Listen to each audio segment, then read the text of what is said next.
আগের দিন যেখানে শেষ করেছিলাম আজ তার পর থেকেই আবার শুরু করলাম।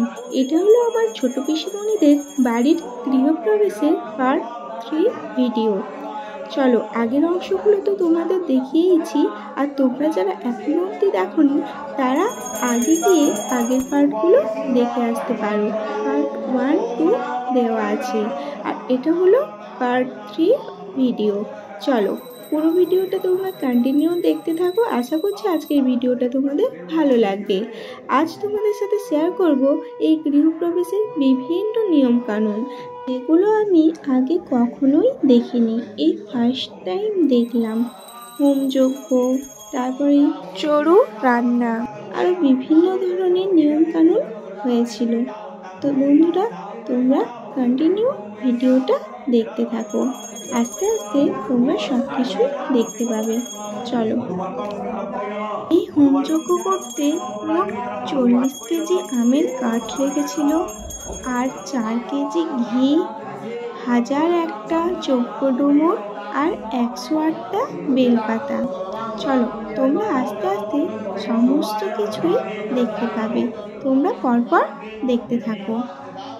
আমাদের সাথে এগুলো শেয়ার করা হয়ে গেল, আর আমাদেরও স্মৃতির পাতায় এগুলো ফ্রেমবন্দি করে রেখে দিলাম, যাতে পরে আমরা এগুলো দেখতে পাই। চলো বন্ধুরা, তোমরা দেখতে থাকো। এই দেখো, এবার এখানে হোমের আগুনে চড়ু রান্না করবে। তার জন্যে ইট দিয়ে ছোট্ট একটা উনুন তৈরি করছি। এসব কিন্তু আমি আগে কখনোই দেখিনি, এই ফার্স্ট টাইম দেখছি। তোমরা কি এগুলো আগে দেখেছো? তাহলে কিন্তু আমাকে অবশ্যই কমেন্টে জানিও। এই দেখো, উনুন তৈরি করে ওপরে একটা মাটির সরাও বসিয়ে দিয়েছে। এবার তো তোমরা ভালো ভালো জিনিস দেখতে পাবে, দেখতে থাকো এবার এর মধ্যে কি হয়। চলো, এই দেখো, এখানে আবার আমরা যেমন হামাল দিস্তায় করে চাল গুঁড়ো করি, ঠিক সেরকমভাবে কিছুটা চাল নিয়ে ওরকম গুঁড়ো করে নিচ্ছি। ঠিক গুঁড়ো নয়, বাট ওরকম টাইপের কিছু একটা করছি। এটাও হয়তো কোনো নিয়মের মধ্যেই পড়ে।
ओम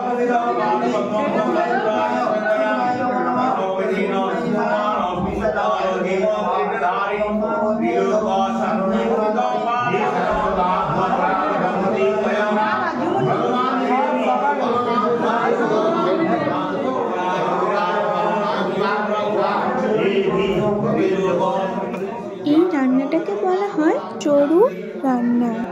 এটা আমার প্রথম দেখা, বেশ ভালোই লাগছিল এইসব দেখতে। এটা যজ্ঞের সময় নাকি কাজে লাগবে আর ঠাকুরকেও ভোগ হিসেবে দেবে। চলো, তোমাদের কেমন লাগলো এই ব্যাপারটা আমাকে অবশ্যই কমেন্টে জানিও। এটা হতে অনেকটা টাইম লাগবে, তাই আমরা এদিক আগে বেরিয়ে পড়লাম খাওয়া দাওয়া করতে। যেহেতু পাশের এক পিসিমণির বাড়িতে খাওয়া দাওয়ার আয়োজন করা হয়েছে, সেখানেই এখন চলে যাচ্ছি। আর এই টাইমে ভীষণ পরিমাণে বৃষ্টি হচ্ছিল, তাই ছাতা মাথায় দিয়ে আমি আর মা চলে এলাম পাশের পিসিমণির বাড়িতে। আর এখানে দেখো, সকলেরই প্রায় খাওয়া দাওয়া হয়ে গিয়েছে, আমরা আর কয়েকজন মাত্র বাকি রয়েছি খেতে। এই দেখো, এখানে আমার দাদা আর ভাই বসে পড়েছে, আর এদিকে আছে পিসেমশাইয়ের ছর্তি, এদিকে ঠাকুমা, মেজ পিসিমণি আর অনেকে। আমিও এবার বসে পড়লাম খেতে। প্রথমেই দিয়ে দিয়েছে ঠাকুরের ভোগ, এবার আস্তে আস্তে সমস্ত কিছু দিয়ে দিল। এই যে এবার আমার খাওয়াও শেষ হয়ে গেল। বৃষ্টি তো এখনো পড়েই চলেছে।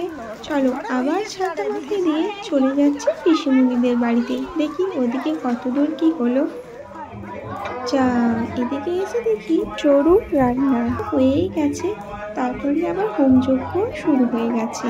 তোমাদেরকে চড়ু রান্নার শেষটাও দেখাতে পারলাম না, আর হোমযজ্ঞের শুরুটাও দেখাতে পারলাম না। চলো, এখান থেকেই দেখো, ওই যে দেখো দেখা যাচ্ছে, ওই যে চড়ু রান্না করে ওখানটাই রেখেছে। চলো, তোমরা পরপর দেখতে থাকো। এদিকে একটা কাণ্ড হয়েছিল। যেহেতু 1001টা যজ্ঞটুমুল লাগবে, তাই একদিনে তো এতটা জোগাড় করা সম্ভব নয়। গৃহপ্রবেশের 2-3 দিন আগে এই যজ্ঞটুমুল ঠাকুরমশাইরা সংগ্রহ করে রেখেছিল। আর এখন যেহেতু বর্ষাকাল, তাই ওটা কলা পাতায় মুড়ে রাখার ফলে পুরো যজ্ঞটুমুলগুলো নষ্ট হয়ে গিয়েছিল, একটাও ভালো ছিল না। তাই আর কি করবে, ওই নষ্ট হওয়া জিনিসটা ঠাকুরকে নিবেদন করা যাবে না, তাই আবার ওই দিনকেই সংগ্রহ করে এনেছিল এই যজ্ঞটুমুল। আর সেগুলোই এখন সবাই বাঁচতে বসে গিয়েছে। 1001টা বলে কথা, বাঁচতে তো সময় লাগবেই। চলো, তোমরা দেখতে থাকো।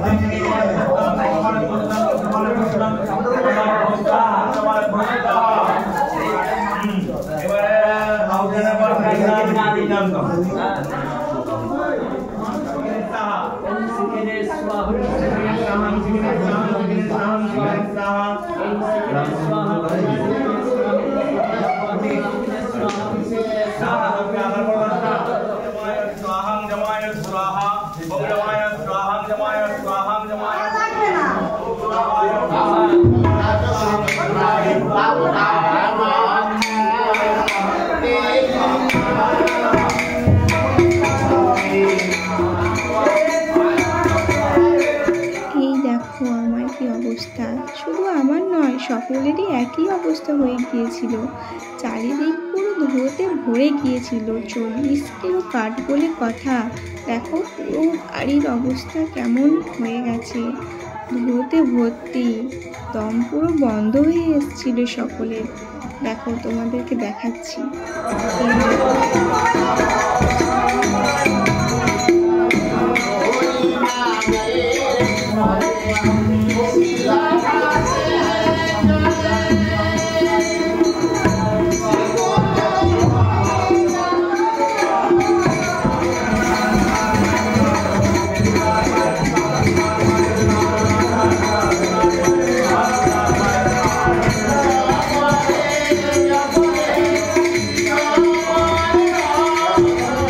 যে যার মতো কাজে ব্যস্ত। এদিকে বড়দি যজ্ঞটুমুল এখনো অবধি বেঁচে যাচ্ছে, আর মাও এদিকে 108টা বেলপাতা বাঁধছে।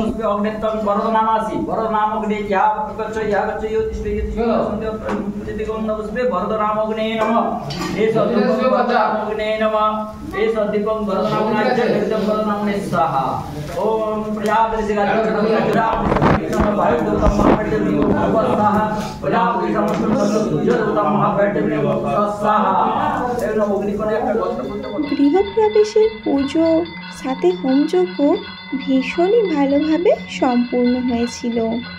এই দেখো,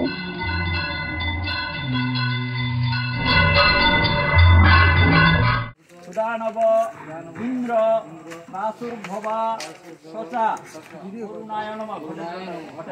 ঘটের জলটা ঢেলে দেন। আস্তে আস্তে আপনারা পিঠটা ধরুন, পিঠটাকে পূর্ব দিকে লম্বা, পূর্ব পশ্চিমে লম্বা, পশ্চিমে এইভাবে লম্বা করে বলুন। ইষ্টকেতন ইষ্টকেতন ইষ্টকেতন অযচ্ছেষ্টন অযচ্ছেষ্টন বলুন বলুন। কারয়দার ধনায়ুষ্য ধর্মবৃদ্ধি করি। গৃহপ্রবেশের যত পুজো আচ্ছা নিয়ম কানুন ছিল, বাস্তুজাগের পুজো ছিল, সমস্ত কিছু খুব ভালোভাবে সম্পূর্ণ হয়েছে। আর এই সব কিছুই কিন্তু আমার ফার্স্ট টাইম দেখা, খুব ভালো লাগলো এইসব দেখে। এবার পুরোহিত মশাইরা সব শেষে খেতে বসে গিয়েছেন। যেহেতু অনেকটা বেলা হয়ে গিয়েছিল, তাই ওনারা আর অন্ন গ্রহণ করেননি, এমনি লুচি মুড়ি মিষ্টি এইসবই গ্রহণ করেছিল। এই দেখো এখানে কিন্তু পুজো আজা একদম শেষ। এবার পুরোহিত মশাই যেগুলো জলে দিতে হবে সেগুলো দাদাকে দিয়ে দিল। এবার দাদা গিয়ে এগুলো জলে দিয়ে আসবে। বন্ধুরা, তোমাদের আজকের ভিডিওটা কেমন লাগলো অবশ্যই কমেন্টে জানিও। আর ভিডিও ভালো লাগলে একটা লাইক করে দিও, আর তোমাদের বন্ধুদের সাথে ভিডিওটা শেয়ার করে দিও। তো আজকে এই পর্যন্তই, দেখা হচ্ছে নেক্সট ভিডিওতে। ততক্ষণ তোমরা ভালো থেকো, টাটা।